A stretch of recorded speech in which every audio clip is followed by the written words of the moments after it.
अगर इडली को आप अभी तक भी सिर्फ सांभर और चटनियों के साथ ही खा रहे हैं, तो एक बार ये पोड़ी मसाला और घी डालकर खाकर देखिएगा। इसको गन पाउडर भी कहते हैं।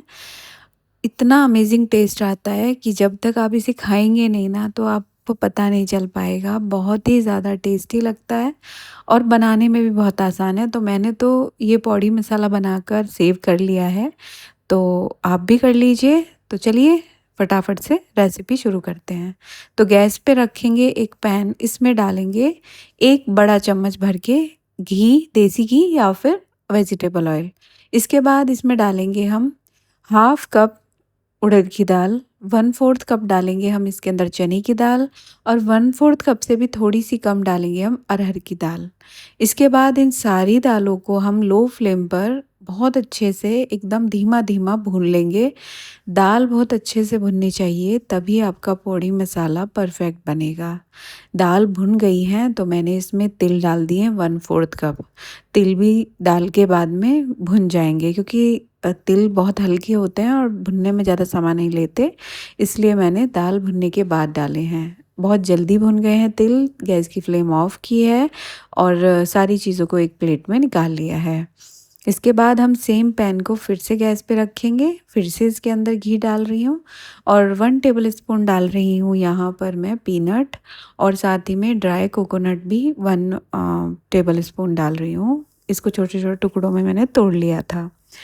अब इसको हम अच्छे से भून लेंगे और ये थोड़े ब्राउन हो गए हैं, तो इसके बाद में मैंने यहाँ पर डाल दी है कश्मीरी रेड चिली साबुत वाली। अब इनको भी हम थोड़ा धीमी आंच पर आराम-आराम से भून लेंगे। तो सारी चीज़ें अच्छे से भुन गई हैं, तो अब गैस की फ्लेम ऑफ कर देंगे और इनको हम सीधा मिक्सिंग जार में ट्रांसफ़र कर देंगे। अब फिर से हम पैन एक बार और गरम होने के लिए रखेंगे और इसमें डालेंगे करी पत्ते मुट्ठी भर और डालेंगे हम देसी घी। करी पत्ते थोड़े भुन जाएँगे, थोड़े से क्रिस्पीनेस आ जाएगा, तो उसके बाद हम इसमें डालेंगे इमली। तो इमली 1 या 2 टेबलस्पून आप डाल सकते हो, ये सीडलेस इमली है और इसको भी हम करी पत्ते के साथ ही भून लेंगे। थोड़ा-सा हम इमली का मॉइस्चर निकल जाएगा, बस इतना। अब यहाँ पे गैस की फ्लेम ऑफ करेंगे और सबसे पहले हमने जो पीनट और जो कश्मीरी रेड चिली, कोकोनट और ये सब है, इसको करी पत्ता इमली के साथ इसको सबसे पहले हम इसको पीसेंगे, ठीक है। अब इसमें डालेंगे हम नमक।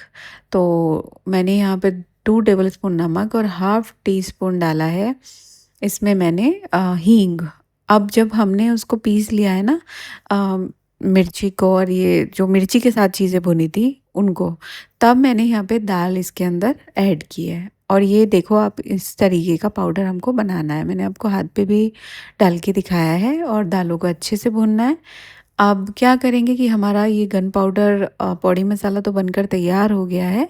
अब हम एक साफ़ सूखा काँच का जार ले लेंगे और उसमें इसको हम ट्रांसफ़र करेंगे और सेव कर लेंगे। काफ़ी समय के लिए ये स्टोर करके रखा जा सकता है। आप चाहें तो फ्रिज में भी रख सकते हो, टेस्ट बिल्कुल भी चेंज नहीं होगा। ये मसाला जो है ना, इसको तो आपको बनाकर रखना ही चाहिए। बहुत ही ज़्यादा टेस्टी है और हेल्दी भी है। आप अगर इडली बना रहे हैं या फिर डोसा बना रहे हैं, सूजी का भी बनाते हैं हम कई बार इडली डोसा जल्दी में, उसके साथ भी ये सेम टेस्ट देगा। बहुत अच्छा लगने वाला है। घी और पोड़ी मसाले का जो एक कॉम्बिनेशन है वो बहुत ही ज़्यादा अमेजिंग है। मुझे तो बहुत ज़्यादा पसंद आता है और आप इसको बनाइए, ट्राई कीजिए, आपको भी काफ़ी पसंद आएगा। आई होप ये रेसिपी आपको काफ़ी पसंद आई होगी। पसंद आई तो मेरे चैनल को लाइक शेयर और सब्सक्राइब ज़रूर से कीजिएगा। मिलती हूँ एक और ऐसी ही आसान और इंटरेस्टिंग रेसिपी के साथ नेक्स्ट वीडियो में। तब तक के लिए take care and bye bye.